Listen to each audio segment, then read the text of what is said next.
ഒരു BS6 alpha വണ്ടിയാണ്. അപ്പോൾ ഇതിൻ്റെ പ്രോബ്ലം എന്ന് വെച്ചാൽ ഓവർ ഹീറ്റാണ്. ഓവർ ഹീറ്റായിട്ട് വന്ന വണ്ടിയാണ്. ഒരു 4-5 കിലോമീറ്റർ ആകുമ്പോൾ വണ്ടി ഓവർ ഹീറ്റായി വണ്ടി ഓഫ് ആവുന്നു. അപ്പം നമുക്കിതിൻ്റെ പ്രോബ്ലം ആദ്യം നോക്കാം. ഫാൻ കറങ്ങാത്തതാണ് ഇതിൻ്റെ പ്രോബ്ലം. നമുക്ക് ഫസ്റ്റ് ഇതിൻ്റെ ഫാനിൻ്റെ ഫ്യൂസ് നോക്കാം. ഓൾറെഡി ഫ്യൂസ് പോയിരിക്കുകയാണ്. നമുക്ക് ഈ ഒരു ഫ്യൂസ് പുതിയത് വാങ്ങിയിട്ടാൽ അത് വീണ്ടും പോകാനുള്ള സാധ്യത ഉള്ളത് കൊണ്ട് നമുക്ക് തൽക്കാലം ഫ്യൂസ് കെട്ടിയിട്ട് നോക്കാം.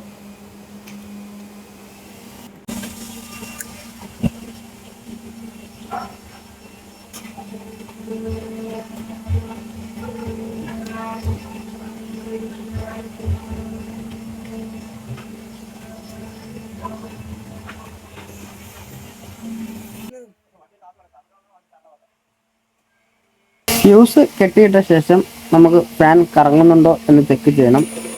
അതറിയാനുള്ള എളുപ്പ വഴിയാണ് നമ്മുടെ എൻജിനിലെ ടെമ്പറേച്ചർ സെൻസറിൻ്റെ സോക്കറ്റ് ഊരിയിട്ട ശേഷം വാഹനം സ്റ്റാർട്ട് ചെയ്ത് നോക്കണം.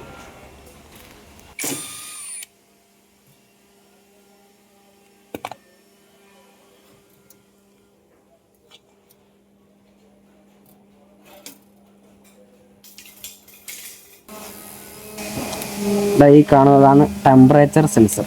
അതിൻ്റെ ലൈനൊന്ന് ഊരിയിട്ട് നമുക്ക് വാഹനമൊന്ന് സ്റ്റാർട്ട് ചെയ്ത് നോക്കാം.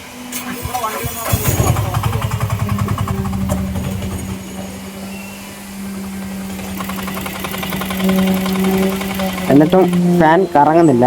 അപ്പോൾ ഇതിന് വേറെന്തോ തകരാറുണ്ട്. നമുക്ക് റിലേയുടെ ഭാഗം ഒന്ന് ഷോർട്ട് ചെയ്ത് നോക്കാം. ഇതുപോലൊരു കുഴറ് തൊണ്ടെടുത്തിട്ട് നമുക്ക് ഫാൻ റിലേ, അത് ഫ്രണ്ടിലാണ് വരുന്ന, ഈ ഡാഷ്ബോർഡിന് താഴെയായിട്ട് അതൊന്ന് ഷോർട്ട് ചെയ്ത് നോക്കാം. ഈ സ്വിച്ചിങ് ആവുന്ന ഭാഗം ഒന്ന് ഷോർട്ട് ചെയ്ത് നോക്കാം.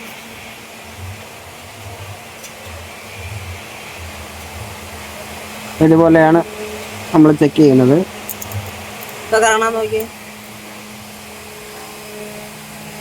ഇനി ഫാൻ കറങ്ങുന്നുണ്ടോ എന്ന് നോക്കാം. ഇത് ചെയ്യാൻ വേണ്ടി വാഹനം സ്റ്റാർട്ട് ചെയ്യണമെന്നില്ല.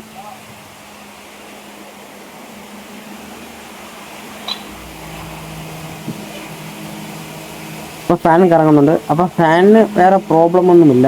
ഇങ്ങനെയും കൊടുക്കുമ്പോൾ ഫാൻ കറങ്ങുന്നില്ലെങ്കിൽ നമുക്ക് ഫാനിൻ്റെ സോക്കറ്റ് ഊരിയിട്ട് അതിലൊരു 12 വാട്ട് ലൈൻ കൊടുത്ത് ഫാൻ ഡയറക്റ്റ് കറക്കി നോക്കണം. ഫാനിന് വല്ല പ്രോബ്ലം ഉണ്ടോ എന്നറിയാം. ഇതിപ്പോൾ ഫാനിന് കുഴപ്പമില്ല. ഫാൻ റിലേയുടെ പ്രോബ്ലം ആണോ എന്നറിയാൻ നമുക്ക് പുതിയൊരു റിലേ കുത്തി നോക്കാം. ഇല്ലെങ്കിൽ ഈ റിലേ കൊണ്ടുപോയി നമ്മൾ ചെയ്യുന്നത് പോലെ എൻജിൻ്റെ മെയിൻ റിലേ ഊരിയിട്ട് ഈ റിലേ കണക്ട് ചെയ്ത് നോക്കണം. അപ്പോൾ ഈ റിലേ കുഴപ്പമൊന്നുമില്ലെങ്കിൽ നമ്മുടെ ഈ പമ്പൊക്കെ നല്ലപോലെ വർക്കാവും. അപ്പോൾ ഓൾറെഡി ഈ റിലേയിൽ ക്ലാവ് കയറി ഇരിപ്പുണ്ട്. ഇതൊക്കെ ഒന്ന് ക്ലീൻ ചെയ്തിട്ട് നമുക്ക് നോക്കാം.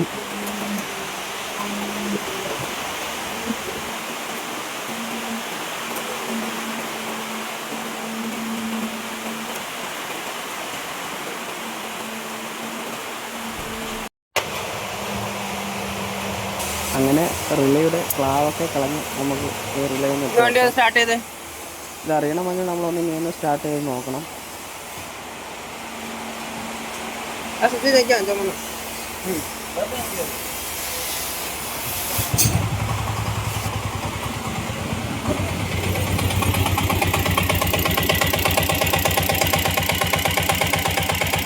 അപ്പോൾ അതുമല്ല പ്രോബ്ലം. അപ്പോൾ നമുക്ക് അടുത്ത ചെക്ക് ചെയ്യേണ്ടത് റിലേയുടെ സപ്ലൈ എല്ലാം ഉണ്ടോ എന്നാണ്.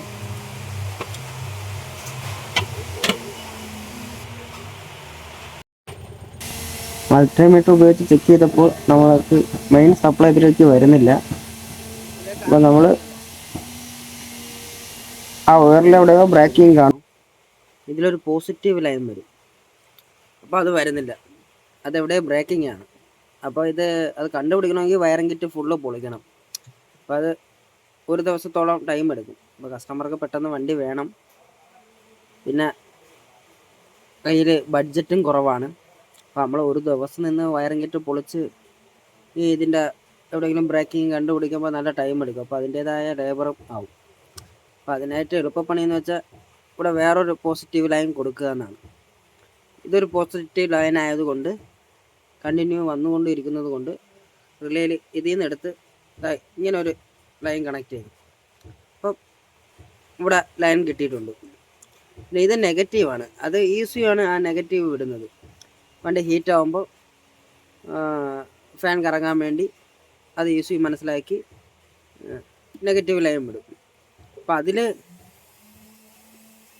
നെഗറ്റീവ് വരുന്നുണ്ട്. നമ്മൾ അഡീഷണൽ ഒരു നെഗറ്റീവ് കൊടുത്തിട്ടുണ്ട്. അതെന്ന് വെച്ചാൽ എമർജൻസി ഘട്ടങ്ങളിൽ ഫാൻ കറങ്ങാതിരിക്കുന്നെങ്കിൽ ECU ലൈൻ വിടാതെ വന്നാലോ ഒരു സ്വിച്ച് വെച്ചിട്ട് ആ സ്വിച്ചിൽ വലിക്കുന്ന ടൈമിൽ ഫാൻ കറങ്ങുന്ന രീതിയിൽ ചെയ്തു വെച്ചിട്ടുണ്ട്. ഇത് ഞാൻ ചെയ്തതല്ല, ഇത് ഈ കംപ്ലൈൻറ്റ് പറഞ്ഞപ്പോൾ പുള്ളിയിൽ എവിടെയോ ചെയ്തതാണ്. അത് കുഴപ്പമില്ല, അത് നമ്മൾ അത് കണക്ക് തന്നെ വെച്ച് വിടുന്നുണ്ട്. ഇതിൻ്റെ പ്രോബ്ലം ഇതായിരുന്നു, റിലേയുടെ പോസിറ്റീവ് ലൈൻ വരുന്നില്ല.